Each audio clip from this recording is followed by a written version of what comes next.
एक गांव में एक गरीब आदमी श्यामलाल अपनी बेटी के साथ एक छोटे से घर में रहता था। वह दिन भर दूसरों के खेतों में काम करता, जिससे वह अपना और अपनी बेटी का पेट भर सके। एक बार बारिश न होने के कारण गांव में सूखा पड़ गया, जिससे श्यामलाल को काम नहीं मिल पाता, जिसके कारण अब उसके घर का खर्च बहुत मुश्किल से चल पाता। जैसे तैसे करके कुछ दिन तो निकल गए, लेकिन अब उसके पास इतने भी पैसे नहीं बचे थे कि वह एक वक्त का खाना खा सके। यह सब गांव का सेठ अमीर चंद देख रहा था। एक दिन सेठ अमीर चंद श्यामलाल के घर जाता है और कहता है, श्यामलाल, अरे ओ श्यामलाल, जरा यहाँ आओ। श्यामलाल घर से बाहर निकलता है और सेठ के पास जाता है। श्यामलाल को देखकर सेठ कहता है, अरे श्यामलाल, मैंने सुना है कि तुम्हारे यहाँ इस समय बहुत तकलीफ हो रही है। हाँ सेठ जी, सूखे की वजह से कहीं काम नहीं मिल पाता, इसलिए थोड़े दिन तकलीफ तो होगी ही। अरे, हमारे होते हुए गांव में कोई भूखा रहे, ये कैसे हो सकता है? ऐसा करो श्यामलाल, तुम कल हमारे घर आ जाना और हम तुम्हें कुछ पैसे दे देंगे, जिससे कि तुम अपना घर चला सको। नहीं नहीं सेठ जी, हम कर्ज नहीं लेंगे। अरे, तुम समझते नहीं हो, हम तुम्हें कर्ज थोड़े ना देते हैं। हम तो ये कह रहे हैं कि तुम कुछ पैसे हमसे ले लो और तुम केवल रोज हमारे यहाँ काम कर दिया करना, जिससे कि धीरे धीरे पैसे भर जाएंगे। सेठ की यह बात सुनकर श्यामलाल सोचने लगा, ये ठीक रहेगा। जैसे हम दूसरों के यहाँ काम करते थे, वैसे ही इनके वहाँ कर दिया करेंगे। ठीक है सेठ जी। इतना सुनकर सेठ वहाँ से चल देता है और मन ही मन कहता है, श्यामलाल, तू एक बार पैसे ले तो ले, फिर देखना क्या होता है। यही सोचता सोचता वह अपने घर पहुँच जाता है। दूसरी सुबह श्यामलाल सेठ के घर जाता है और कुछ पैसे उधार ले लेता है और अब श्यामलाल सेठ के घर काम करने लगता है। इस तरह कुछ दिन काम करता है। अचानक श्यामलाल की तबीयत खराब हो जाती है और वह काम पर नहीं जा पाता है। अरे, ये श्यामलाल कहाँ रह गया? ये अभी तक नहीं आया। इतना कहकर सेठ श्यामलाल के घर चल देता है और जब घर पहुंचता है तो देखता है कि श्यामलाल एक चारपाई पर लेटा है और उसके बगल में उसकी बेटी खड़ी है। सेठ जब श्यामलाल की बेटी को देखता है तो उसके मन में कपट आ जाता है और सोचने लगता है, ओ, इसकी बेटी तो वाकई में बहुत सुंदर है, क्यों ना हम इससे शादी कर लें। लेकिन ये बुढ़ा अपनी बेटी की शादी मुझसे करेगा भी? क्योंकि सेठ की उम्र से उसकी बेटी की उम्र बहुत कम थी। और फिर सेठ कहता है, क्या हुआ इनको, क्यों लेटे हैं? पता नहीं क्या हुआ है, पिताजी को कल रात से उल्टी दस्त बहुत हो रहे हैं। ठीक है, कह देना आज आराम कर लें, लेकिन कल आ जाएंगे। इतना कहकर सेठ वहाँ से चला जाता है। लेकिन दूसरे दिन भी श्यामलाल की तबीयत में कोई फर्क नहीं पड़ता है। इस तरह श्यामलाल को ठीक होने में लगभग 8-10 दिन लग जाते हैं। और जब वह सेठ के घर जाता है तो सेठ कहता है, अब आए हो, अब आपकी कोई जरूरत नहीं है, क्योंकि मैंने दूसरा काम करने वाला ढूंढ लिया है। तुम कैसे भी करके 3 दिन में मेरे पैसे वापस कर दे देना। नहीं नहीं सेठ जी, ऐसा न करो। इतनी जल्दी इतने पैसे हम कहाँ से लाएंगे? कहीं से भी लाओ, हम ये कुछ नहीं जानते। इतना कहकर सेठ वहाँ से चला जाता है। अब श्यामलाल भी क्या करता, वह भी अपने घर की तरफ वापस चल देता है और मन में सोचता है, अब मैं क्या करूं? एक तरफ मेरी बेटी भी शादी करने लायक हो गई है और दूसरी तरफ इतना कर्ज 3 दिन में कहां से लाऊंगा? यही सोचता सोचता वह अपने घर पहुंच जाता है। पिता को ऐसे देखकर बेटी कहती है, क्या हुआ पिताजी, आज आप इतना दुखी क्यों हैं? यह बात सुनकर श्यामलाल पूरा किस्सा अपनी बेटी को बताता है। कोई बात नहीं पिताजी, ऊपर वाला हर मुश्किल का कोई न कोई हल जरूर निकलता है। और इस तरह 3 दिन हो जाते हैं। तीसरे दिन सेठ श्यामलाल के घर जाता है और कहता है, लाओ, कहाँ है मेरे पैसे? सेठ जी, हमको कुछ दिन का समय दे दो, हम आपका एक एक पैसा वापस कर देंगे। क्या कहा तुमने? एक एक पैसा वापस कर दोगे? तुम्हारे पास खाने तक के पैसे नहीं हैं और ऊपर से तुम्हारी बेटी भी शादी करने वाली है, तो इतने पैसे कहाँ से लाओगे? इसलिए तुम हमारी बात ध्यान से सुनो। अपनी बेटी की शादी मुझसे करा दो, तुम्हारा कर्ज भी अदा हो जाएगा और तुम्हारी बेटी की शादी भी। इतना सुनकर श्यामलाल की आंखों में आंसू आ जाते हैं और वह सोचता है, नहीं नहीं, मैं अपनी बेटी की शादी इस शैतान से कभी नहीं करूंगा। और वह एक बार फिर कहता है, सेठ जी, हमें कुछ समय दे दो, हम आपके पैसे जरूर लौटा देंगे। तो क्या, जितना समय चाहिए उतना समय लो, लेकिन तब तक ये घर मेरे पास रहेगा, और जब तुम मेरे पैसे वापस कर दोगे मैं तुम्हारा घर। इतना कहकर सेठ श्यामलाल और उसकी बेटी को घर से निकाल देता है और दोनों बेचारे अपना सामान लेकर वहां से चल देते हैं और गांव के किनारे एक जंगल में झोपड़ी बनाकर रहने लगते हैं।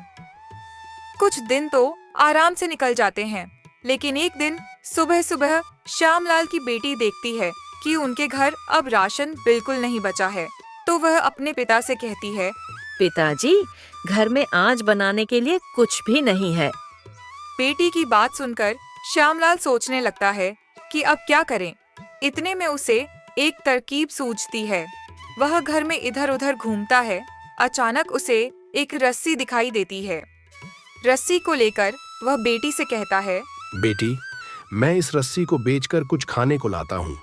लेकिन पिताजी, आज तो खा लेंगे, कल क्या खाएंगे?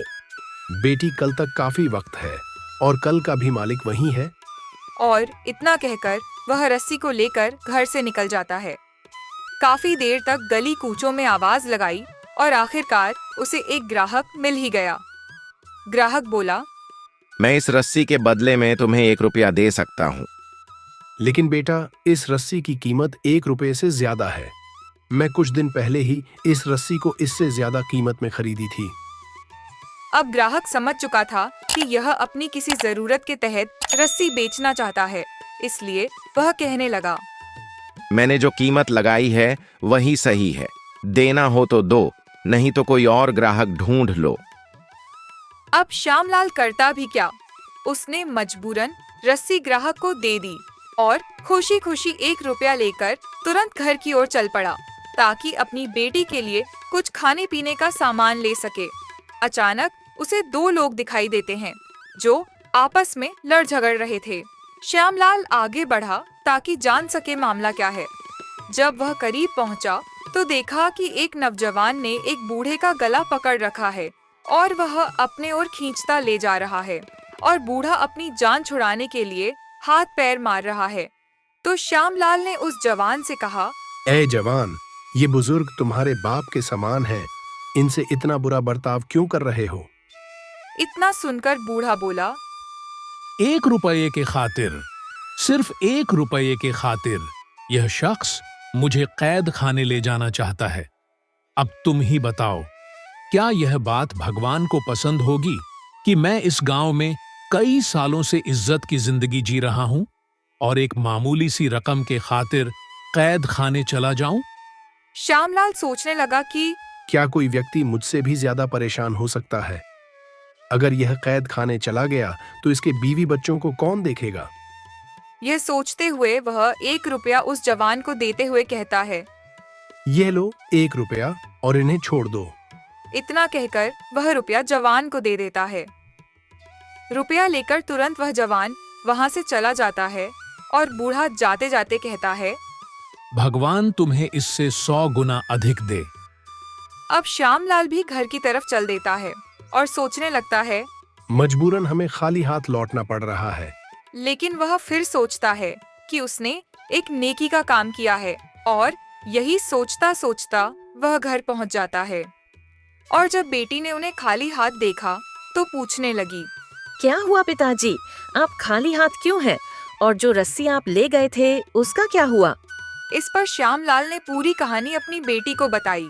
पिताजी, जरूर आपने एक नेकी का काम किया है, लेकिन अब हम लोग क्या खाएंगे? अब श्यामलाल फिर घर में इधर उधर देखने लगता है तो उसकी नजर उसके बिस्तर पर पड़ती है जो काफी फटा पुराना था।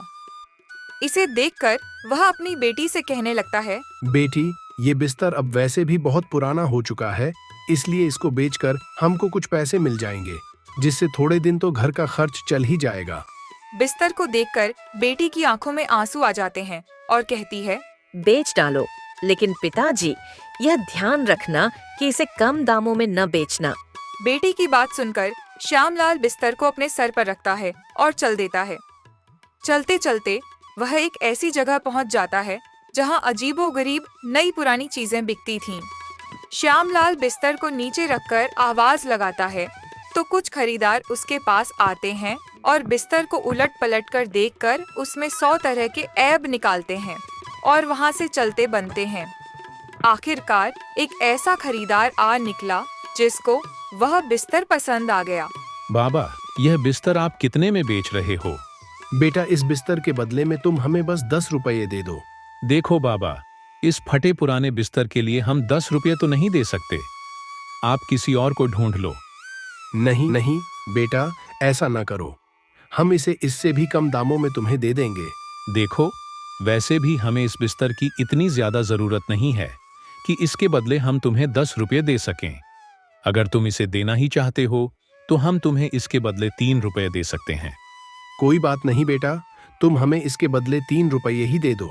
श्यामलाल बिस्तर उस आदमी को देता है और 3 रुपए लेकर वह घर की ओर चल देता है।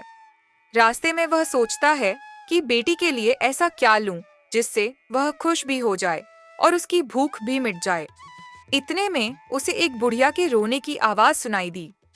उसने आगे देखा कि एक बुढ़िया अपने बेटे से रो रो कर कह रही है, बेटा मुझे डॉक्टर के पास ले चलो, मुझे डॉक्टर के पास ले चलो। लेकिन उसका बेटा उससे पीछा छुड़ाने में लगा है। श्यामलाल उनके पास जाता है और पूछता, क्या हुआ? आप क्यों ऐसे चीखती चिल्लाती हो?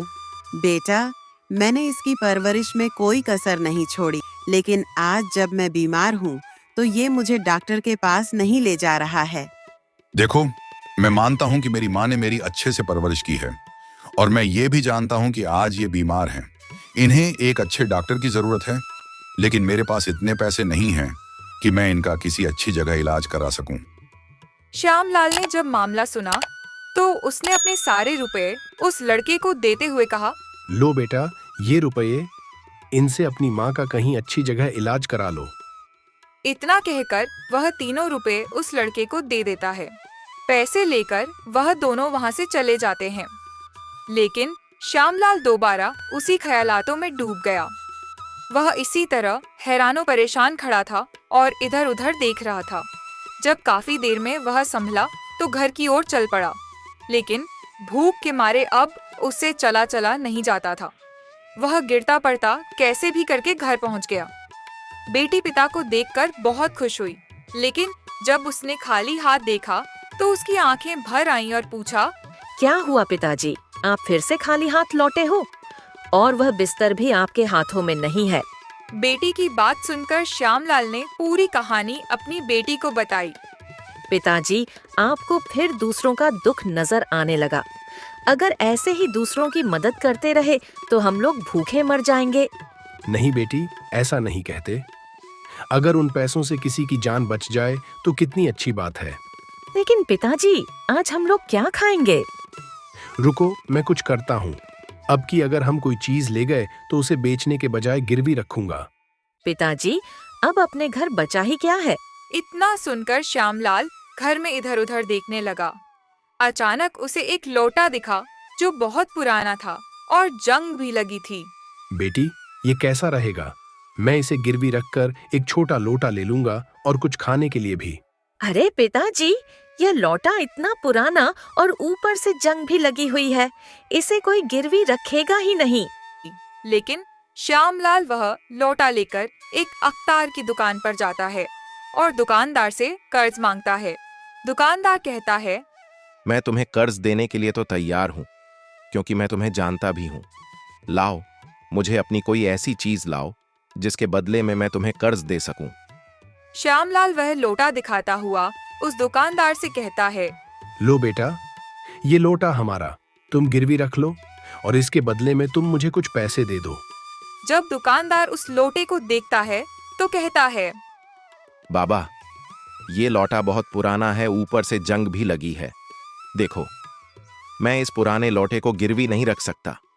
अगर तुम्हारे पास कोई दूसरी ऐसी चीज हो जो गिरवी रखने के लायक हो तो वो मुझे लाओ। नहीं बेटा, मेरे पास इसके अलावा कोई दूसरी चीज नहीं है। और श्यामलाल को मायूस होकर वहां से लौटना पड़ता है। इसके बाद वह उस लोटे को लेकर कई दुकानों पर जाता है, लेकिन उस लौटे को कोई गिरवी नहीं रखता और वह सोचने लगता है कि इस लोटे को कोई गिरवी नहीं रखेगा। अब हमें इस लोटे को बेचना ही पड़ेगा। लेकिन फिर उसे ध्यान आता है कि उसने अपनी बेटी से वादा किया था कि वह इस लोटे को गिरवी रखकर एक छोटा लोटा खरीदेगा। लेकिन वह करता भी क्या? वह फिर से पलटा और लोटा बेचने के लिए आवाजें लगाने लगा, क्योंकि यह उसकी आखिरी उम्मीद थी। लेकिन उसकी बदकिस्मती, उसे कोई खरीदार न मिला। अब शाम भी होने वाली थी, सूरज डूबने लगा था और वह थक हार कर एक पेड़ के नीचे बैठ गया और तरह तरह के ख्यालातों में डूब गया। इतने में उसे एक मछुआरे की आवाज सुनाई दी। यह मछुआरा भी श्यामलाल की तरह एक मजबूर और तंगदस्त था। वह भी आकर उसी पेड़ के नीचे बैठ गया। जल्द ही दोनों अपना अपना हाल एक दूसरे से बताने लगे। इस पर मछुआरा कहने लगा, हम दोनों ही एक जैसे हैं। आओ कुछ ऐसा काम करें कि तुम इस लोटे से छुटकारा पाओ और मैं इस मछली से जो मेरे हाथ में बची हुई है।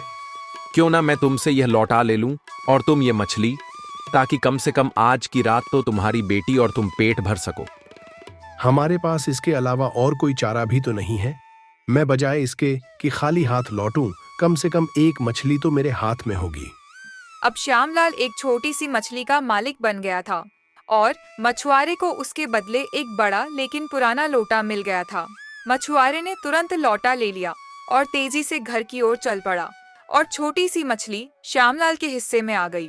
अब उस मछली को लेकर वह घर की ओर चल पड़ा। घर में पहुंचकर वह मछली को बेटी के आगे रख दिया और इंतजार करने लगा कि उसकी बेटी क्या कहती है। माना कि वह मछली छोटी थी, लेकिन उस पुराने लोटे के गिरवी रखने के बराबर जरूर थी। बेटी, मैंने वह लोटा गिरवी नहीं रखा, बल्कि उसके बदले में ये मछली ली है। क्या कहा पिताजी आपने कि उस लोटे के बदले में ये मछली ली है? लेकिन आपने जाने से पहले वादा किया था कि उसके बदले एक छोटा लोटा खरीदेंगे। लेकिन बेटी, उस लोटे को कोई भी गिरवी रखने के लिए तैयार नहीं था। बेटी अब दुखी मन से वहां से उठी और थाल चाकू लेकर मछली को साफ करने लगी। वो इसी तरह मछली साफ कर रही थी। अचानक वह हैरत से बोली, अरे, ये क्या है जो मछली के पेट में चांद की तरह चमक रहा है? श्यामलाल आगे बढ़ा और मछली को देखकर वह खुशी से कहने लगा, बेटी, ये तो मोती है, कीमती मोती। अब उसका घर खुशियों से भर गया था। उस रात वह सोचता रहा कि कब जौहरी अपनी दुकान खोलेगा। अभी दुकान खुली भी नहीं थी कि श्यामलाल मोती को लेकर दुकान जा पहुंचा। थोड़ी देर बाद सवेरा हुआ तो जौहरी ने अपनी दुकान खोली तो श्यामलाल ने मोती देकर उससे अनगिनत रुपये वसूल कर लिए। इस बार वह खाली हाथ नहीं था, बल्कि पैसों से भरी एक बड़ी सी गठरी उसके हाथ में थी। अब श्यामलाल ने उन पैसों से घर की जरूरतें पूरी की और सेठ का कर्ज देकर अपना घर भी वापस ले लिया और एक अच्छे लड़के को देखकर बेटी की शादी भी कर दी और तीनों आराम से रहने लगे।